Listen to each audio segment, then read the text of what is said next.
Thanks, Sean. Thanks for that intro and that, I guess, testimony. I appreciate that. It means a lot. And of course, it was really enjoyable to have you in that course and us working together, building trust and relationship and connection. So thank you for that. And thank you to everybody that's here. With this webinar, it's the crew is diverse, so I'm not sure who's in the room, but hopefully we will figure that out with questions. So I'll be speaking about trust in different ways, coming in from on an organizational level, individual level, a team level, and bringing in my experience as much as I possibly can. So of course, trust is a big conversation in leadership and just in relationships in general. So we want to start by saying, what is trust? And I'm not a fan of universal definitions for a lot of the leadership concepts that we talk about. I mean, universally, the only universal definition for leadership I have is that you're leading humans. And because humans are dynamic and challenging and exciting and happy and sad and all that in between, that's where I kind of feel like leadership and attributes and skills and characteristics that create good leaders, those definitions are very dependent to the situation and the organization and to the company. So what is trust? And is it psychological? Is it emotional? Is it chemical, or is it physical? And the short answer, it's all of them. And not in a definition say, but I just want to say, like, these attributes or components of trust. And I want to talk about every one of them until we get to that point of why we want to focus and why it's so important to talk about trust being measured. So with that, psychological. Is trust psychological? Yes, because it is rooted in cognition and I would say perception. It involves beliefs, expectations about the reliability of a certain individual, and the trust of the people that you might have. But the key word here on the psychological side I'd like to reference is perception. That as soon as you see it through that one, we all have different perceptions on the world. So when it comes to psychological and how trust is psychological, it's like, whatever you do, how is that other person perceiving it? And we're going to go into detail in that in the next slides. But the other part of what trust is the emotional part. Because when we trust someone, we experience really positive emotion. And we experience emotions that allow us to feel secure. We have approval. You could also call that comfort and a sense of connection. So trust gives us there's three wants out there. There's probably more, but a lot of people summarize them into three: approval, control, and security. When we trust somebody, we get that approval and we get that sense of comfort, that emotion of comfort and security. So what is trust? It is emotion. And we are going to dig deep into that a little bit here in the next slide. The other part is the chemical piece. And this is a one that really, when I started realizing that trust is also a chemical part, it changed the language of how I look at trust. And I'm not a neuroscientist by any means, or anywhere close to it. I do follow a lot of the neuroscientists, and I think it's awesome what they do. But when we trust someone, oxytocin is released in the brain, and oxytocin is often referred to as the bonding hormone or the love hormone. Trust becomes really, really important when we come to look at it chemically, and we want to create that level of connection with people. So the last one would be physical. So having that strong level of trust with somebody, or when we create that bond or that trust, we also have a physical connection. And actually, maybe not physical, I should have said physiological, because when you trust somebody, you're relaxed. Your blood pressure is probably a lot lower. Your physical state is just more comfortable. Your anxiety is reduced. So there's a physiological aspect to creating trust. And by discussing these four things, now we just realize how significant and important trust is for leaders, for leadership, for connection, and for relationships. And you've probably noticed I used all positive examples for connection and for physical, chemical, all that kind of stuff when we create that level of trust. What happens when we have distrust? Well, it's the total opposite. So if we have, on a physical sense, if we distrust somebody, well, our blood pressure is higher, we have anxiety, right? Emotionally, what emotions are triggered when we distrust someone? Is the big one is fear.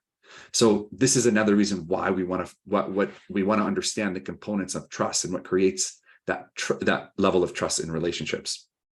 So, to summarize the slide, understanding these various dimensions of trust can provide that valuable insight into human behavior. And that's what leadership's all about: understanding human behavior, relationships, and the well-being of others. So with that said, what is trust? I always like to say it's just a feeling. And of course, feelings are subjective, but it's subjective, but it's just a feeling. And it's not fair that I say just a feeling, because feelings are pretty complex. Feelings can be pleasant or unpleasant. They could be intense or subtle. They play a significant role in shaping our emotions. So they're driving our emotional experiences in this world. So you probably have heard leaders say, who cares about their feelings? We're here to work. Well, if we care about trust, and if you want people to trust you, then you better care about their feelings. It's necessary. So you could sit there and say, trust is not important, but feelings sure are. And what drives feelings, like I just said, it's emotions. And how many times do we even also hear not just about how people like, who cares about how they feel? We all say, who cares about what their emotions are? They do matter. And this is why we like to say trust is measured and not earned, because trust being earned is like an old school term, where it's just like, you got to earn my trust, and then you could get this truck or be able to do this job or whatever it might be. And our goal here is to kind of open up ourselves and our teams to create a more psychologically safe space. And when we look at trust as a feeling, well, now we kind of treat it a little bit differently. I want to just use a little example here about how it's also a feeling. If your furnace goes down, or your AC, or I guess I'll use a vehicle as an example. If your vehicle breaks down and you're not mechanically inclined, your blood pressure goes up, you're stressed, that physical feeling is there, and the emotions are there too. Part of that is because you haven't built a strong, trustworthy relationship with a mechanic. Because, previously, every time you go to a mechanic, you don't know if they're going to gouge you, or if it's going to be overpriced, or they're going to tell you all these other things that are wrong with your vehicle. But if your sister is a mechanic, or your mom is a mechanic, or your dad's a mechanic, or a friend, well, it makes things a lot easier, right? It breaks down. You're like, oh, that's fine. I'm just going to call my buddy Hank, and he's going to come and fix his car. So trust is a feeling, and you get that feeling through connection and relationships. And the other part about trust being a feeling, I could just think Sean is the best person ever, and I trust him with everything.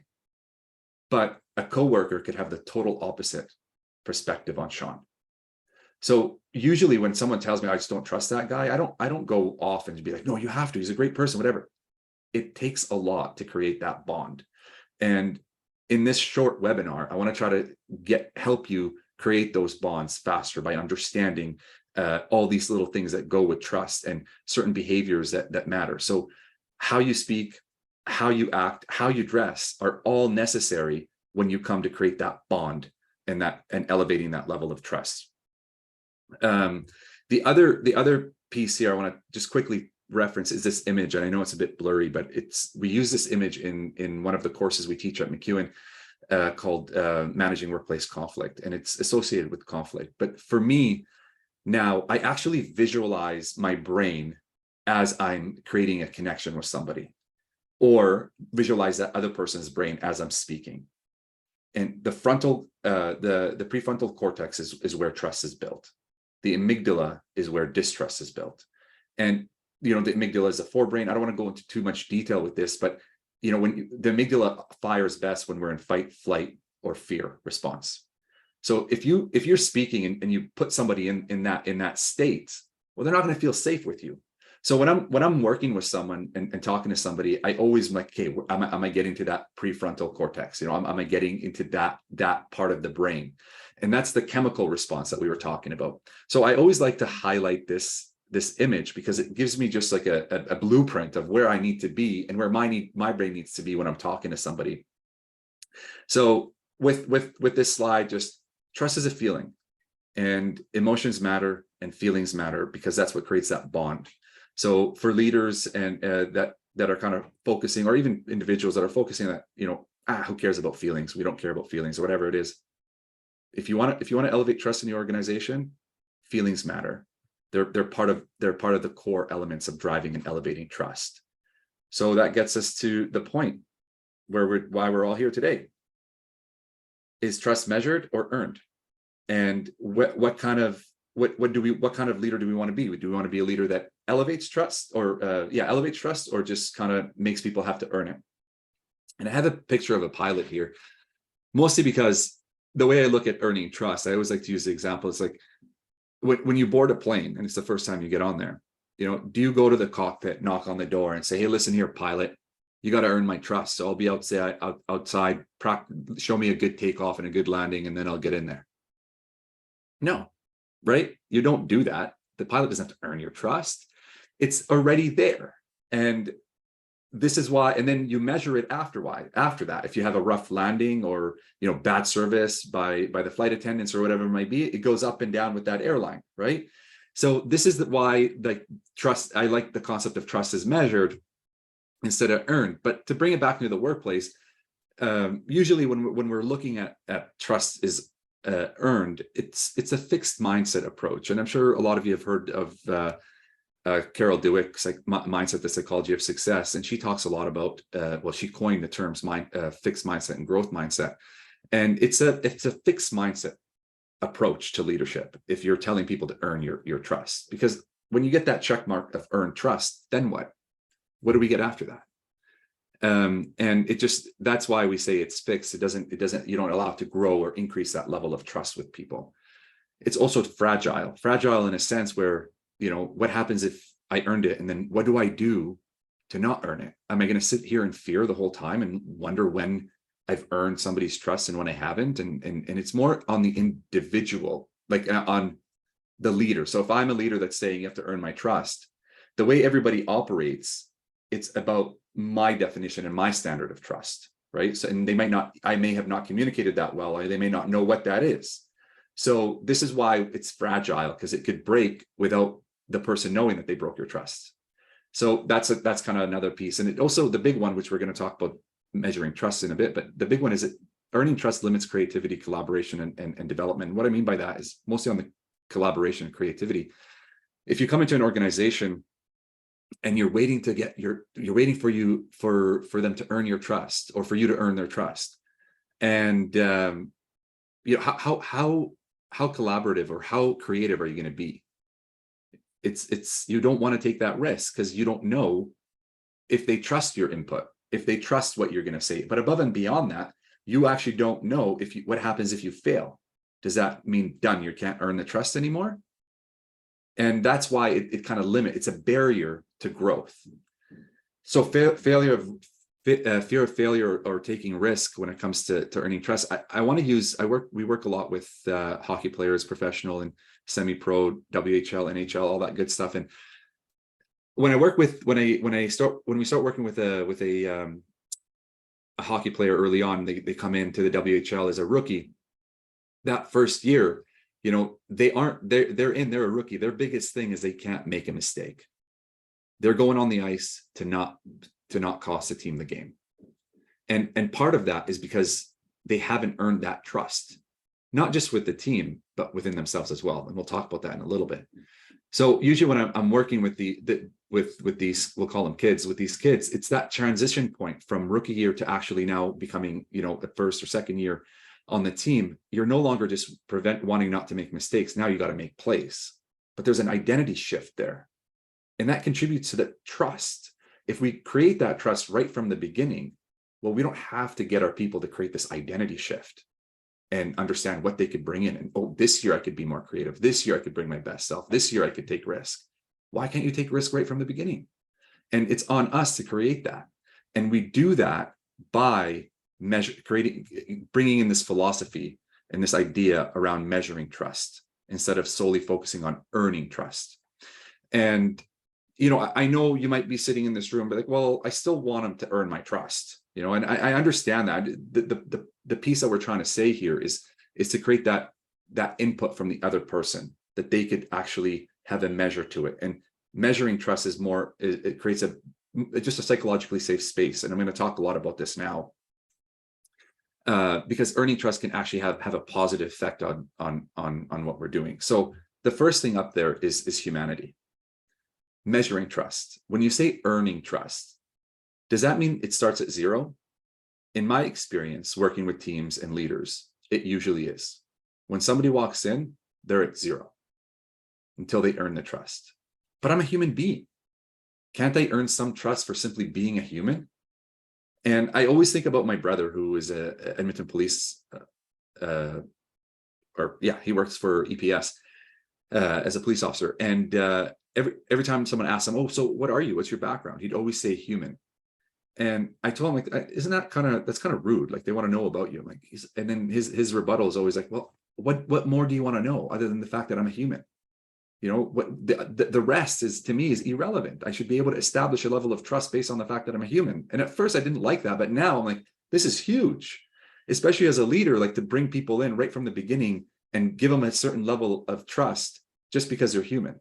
You know, going in university, there's some different profs score differently. Some profs start at zero and they give you marks every time they see something good. Other profs start at 100%, and every time they see a mistake, they take a mark off. I like the 100%. I like knowing that I'm submitting a paper that it's already at 100%, and through them mistakes, I go down the scale instead of the other way, right? So, because it's a long way to get to the B or the 90% if you're starting at zero. You know, it's not as bad going down from 100 to 90. So that's the part that I want to talk about here. When you're measuring trust, we create it right from, we have a measurement and it's already at the human level. So even if we look at the trades world, you know, a first year apprentice, are they just nobody to you? A zero? You know, do they have to become that journeyman to be able to get that level of trust? And this is the part that we like to say, that it's humanity. The basic level of trust for all individual, regardless of their background, regardless of their position, regardless of where they come from, is the fact that they are a human being, and I'm going to give them credit for that. And it's going to start from there. So that it already changes. So I already know that this person, my leader, my company, trusts me because I'm a human being, because I'm showing up to be somebody, not I'm at zero. And this is why it'd be nice if we could actually have a conversation, because I'm a big fan of being challenged and all that. But so please throw them in throw questions as you see a trigger, you know, like, what's that? Just write it down or throw it in the question in the Q&A as soon as you can. That way it makes it more exciting. So inclusivity and belonging, of course. Like if when you feel when trust is measured and considered as a baseline at a high level, it reduces the need for individuals to have to prove themselves and prove that they're worthy. And if you're not sitting here combating and fighting about shaking hands and telling people that you're competent and that you are human and all that kind of stuff, if you already start at that, well, you don't have to worry about having to go around and making people know that you should be trusted. Yes, part of it is that is part of the human connection, but it's different when psychologically you're sitting in a company or you're sitting with a team and waiting for someone to give you approval that you got the check mark, that we're ready to trust you, bud. Get to work, you know? So that's why it creates more inclusivity and belonging, because it allows for people to show up and start right away, right? Take that risk. They feel like they're part of the team. They feel like they're trusted. They don't have to wait 3 months. I mean, probation periods are different, but you don't have to wait until someone gives you that check mark. You're ready to go. It's there. It's already in the culture that they trust you. We talked a little bit about reducing barriers and how earning trust actually creates a barrier, but reducing barriers is really what we're looking for here. And what we're trying to do here is the barrier is reducing the need to prove oneself before being fully embraced. And many organizations still have that, like the hockey teams I work with. If you're a rookie, you've got to do some weird things. I can't see that lasting very long. You know, to play that rookie, you're coming from the special forces, you know, your first year, you know, you do have to do a lot of that, but there's different reasons for that. But if most organizations do not need to create this. They could create a sense of belonging day one and a sense of and a level of trust. The other one is empowerment. And I think you kind of get the point here about how would you feel? You automatically feel empowered to make decisions based off the fact that you already started on a high baseline of trust, instead of having to call your boss and say, oh, can I submit this document, or is this good email to send to the stakeholder, or whatever it might be. You already know that that level of trust exists. And this is a final part about measuring trust, is that it doesn't stop. So if we start at a baseline of 50%, 60%, we have the ability, every action we do. So if you're my boss, when I show up every day, I know I could increase that level or keep it the same or decrease it. And I know the expectations and standards around that. So that means when I show up, if I'm 10 minutes late, it doesn't mean that I'm done. I lost the trust that was supposed to be earned, or that has already been earned. Now I'm done. I'm shunned. I'm the late person. No, just one mark off that 100% or off that 80%. And next time you just maybe stay late and you elevate it, or you're going to submit something on time, whatever it might be, you could fix that. So that's what we mean by measuring trust, is that empowering your people to actually affect the degree of which they should and should not be trusted, instead of you as a leader saying that you're at zero until I say you're ready to go. I know some questions are coming in. Your thoughts on trust when someone repeatedly deceives it. Okay, so I'll definitely touch these I'll come at these at the end then, because they're something that will bring everybody in. So thank you for throwing those on the chat. So that's pretty much the measuring trust compared to the earning trust component, is the fact that the biggest takeaway about it is that if I make a mistake, then I'm not shunned for life. And if we have that mindset and that culture where trust is measured, I could come in and bring my full self and my best self and my creative self right from day one, instead of waiting for that check mark to come in. And that's why we kind of really focus on trust being measured. That if we make a mistake, it doesn't mean it's over for us. So what does that mean exactly? How does that work in practice? We have athletes, leaders, singers in here, and I think they obviously operated at a high level, and I'll just explain some of these. Lance Armstrong, for example, or we'll use Beyonce, epic singer, great singer, but she had a concert where she lip sang, right? What happened there? How did we treat that?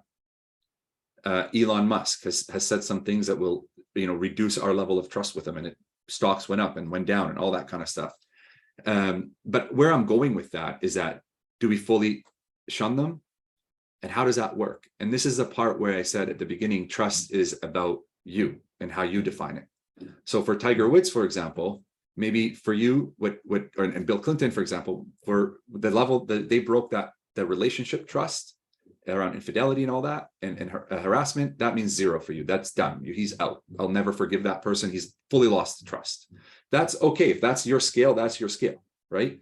But but with that said, I also want to say, does that mean he can't never come back and play, or can he? How does that work? I'm going to leave that to you and your values and your morals and your expectations and your standards around what trust is. I just want to use these examples as Lance Armstrong, outstanding athlete, broke lots of records, and then we found out that he kind of had used substances, right? What does that mean now? Is he at zero trust, or can he come back up? Do we fully get him out of the way? And that's kind of the piece that I just want to throw at you in your own individual relationships, and the way you look at your own leader potentially, or somebody that you work with, or whatever it might be. Is it done, or can we give that person an opportunity to come back up and grow and be more trustworthy? So with that, just to take some takeaways for you, so we could walk away with at least something, like, what is trust built on? And I think Sean kind of introduced me with the concept of empathy, courage, and self-sacrifice, what we really focus on. But what is trust built on? First and foremost, connection. And how do you formulate connection?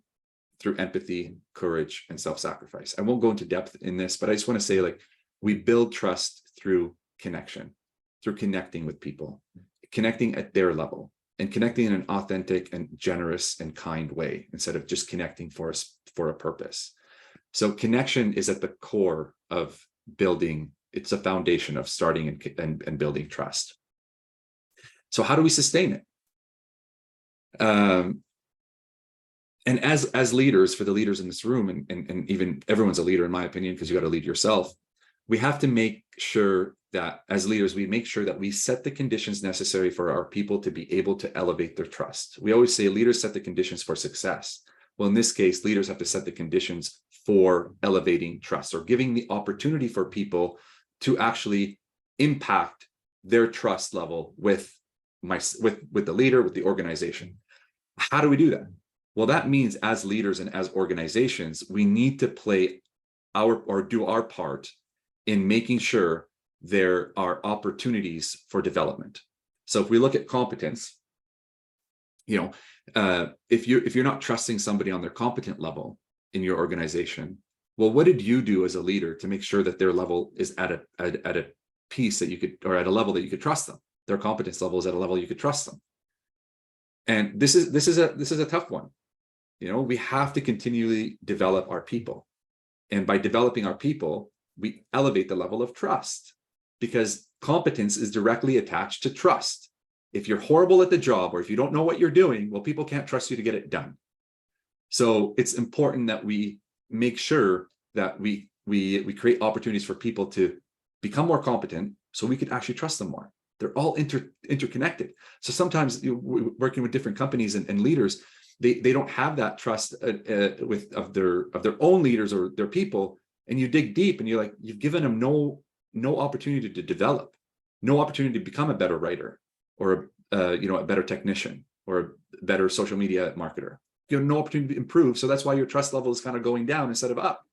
So that's on you, on us as leader, to make sure that and as you as an individual, if you want to keep your trust level high, well, you got to make sure that you're jumping on courses. You got to make sure you're listening to podcasts. You're being the best version of yourself every single day. You're showing up to be the best version of yourself every day, so you can maintain that level of trust. Competence and trust go hand in hand.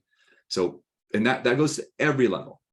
Even parenting, as a new parent, I'm reading and researching all the time. Yes, my 10-month-old right now is not assessing me on my trust on that factor, but I need to be the best version of myself for him as he grows, in order to make that and have my level of competence as a father, so he could maintain that connection with me in that relationship and that trust.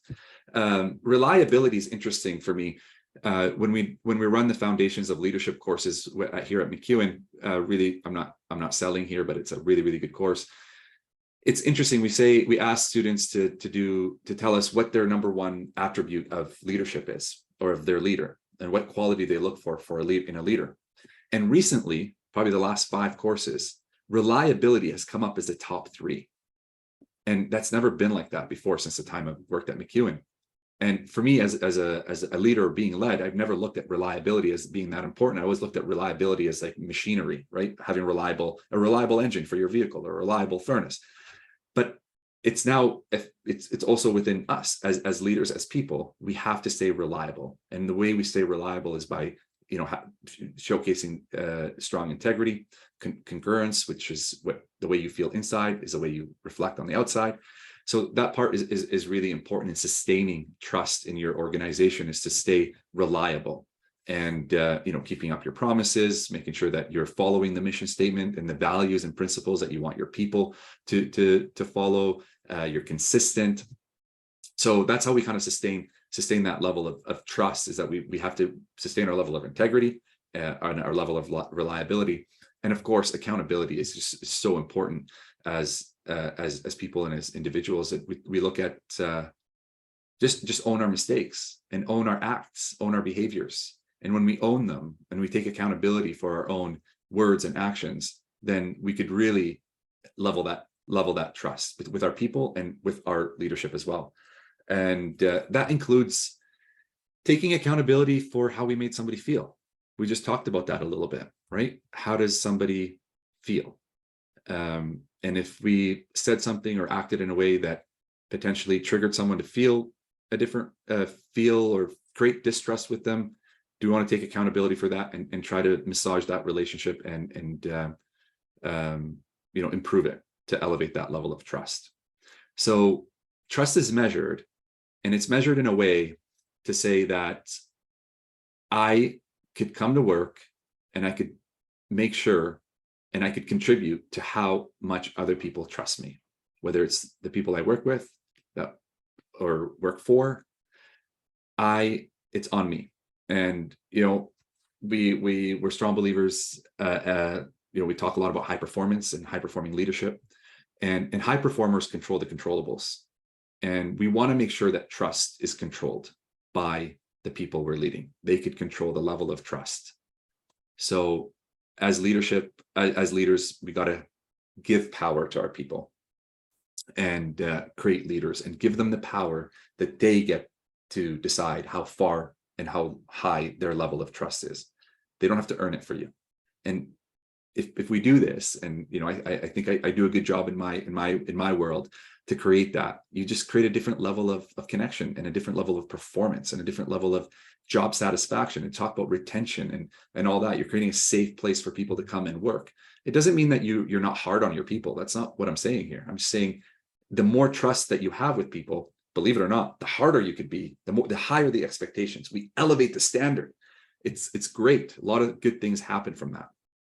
So with this, I want to finish it off with a video, and I'm just going to quickly talk about it that a lot of you have potentially seen before, and I hope it works.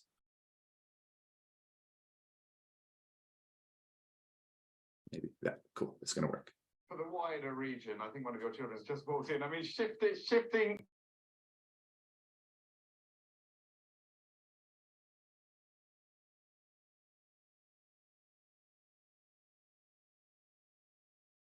And Justin, we lost the audio on that video there. You might need to turn your mic back on.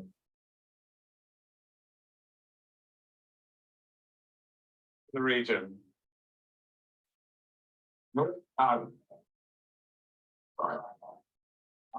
North Korea, South Korea's policy choices on North Korea have been severely limited in the last 6 months to a year. So yeah, this video is interesting for me, and mostly because there's so much to take away from it, right? Like, did we lose trust with, and did this person lose credibility by pushing away his daughter like that, right? Like, oh, that person is horrible. What a terrible dad, right? Did we lose trust because this was actually his bedroom, and when his daughter sat over there, she did expose the fact that that's not a table where these books are perfectly on. It's actually a bed. And did that go down, right? So it's really important to kind of start realizing some of this stuff. Does it mean he's a horrible father because he got nervous and pushed his kid away? And this was before COVID and before home offices and being online was a norm, and this, I just want to bring that up because it always comes to mind when this person could have potentially lost all his credibility. He's got years of experience, PhD and all that kind of stuff in international relations, and that little act there could have removed all his trust. If he would have lost, talking about earned trust, lost my trust. But they did a lot of follow up with this, and he was with his family and kind of talked about this incident, and he regained his trust with the media and with people and all that. So I just wanted to kind of use that as an example to talk about like how, we have high credibility, but we could easily lose it. And perception, of course, plays a role into it, just based off the fact of how he tried to get his kids out of there and all that kind of good stuff. So with that, that's kind of what I want to summarize the course with, and this webinar, sorry, with, to talk a little bit about why measuring trust is really important, and that trust is more complex than we could that is kind of we're aware of, and to look at all those micros that are associated with trust. So with that, I'll turn it to you, Sean. I think I did pretty good. Exactly 12:38. So we got 2 minutes to spare.